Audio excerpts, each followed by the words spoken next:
আসসালামু আলাইকুম। আশা করি আপনারা সবাই ভালো আছেন। আলহামদুলিল্লাহ আমিও অনেক ভালো আছি। আমি নতুন ফেসবুকে কাজ করতে এসেছি, কিন্তু আসার পরে আমি কিছুই বুঝি না। হুটহাট ভিডিও দিয়ে ফেলাচ্ছি, তারপরে গাইডলাইন না মেনে কাজ করতেছি। যখন ইচ্ছা তখন ভিডিও দিচ্ছি, ভিডিওর কমেন্টগুলো করতেছি, অন্যদের ভিডিও কমেন্ট করতেছি, কিন্তু কমেন্ট ব্লক খাইলাম মাঝখানে।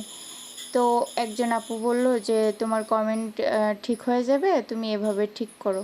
তো আমি ওইভাবেই কাজ করলাম। এখন আবার ভয়েস দিয়ে ভিডিও করতে গিয়েও ডর লাগে, ভয় লাগে, কথা বলতে পারি না ঠিক মতো। তো আমার ভিডিওর কোয়ালিটি নাকি সুন্দর হয় না।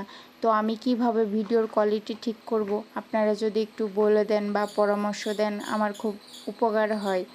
আমি খুব একটা ভালো পারি না, তারপরেও চেষ্টা করি সবার মাঝে একটা ভালো ভিডিও দেওয়ার জন্য। আর এই ভিডিওর যদি খারাপ হয় অবশ্যই আপনারা কমেন্ট করে জানাবেন আমাকে যে এটা খারাপ হচ্ছে। আমি প্রতিদিন নিত্য নতুন কিছু না কিছু আইটেম আপনাদের সামনে দিতে চাই, ভালো ভালো কন্টেন্ট উপহার দিতে চাই। আমি একটা শখের বশে কাজ করতে এসেছি।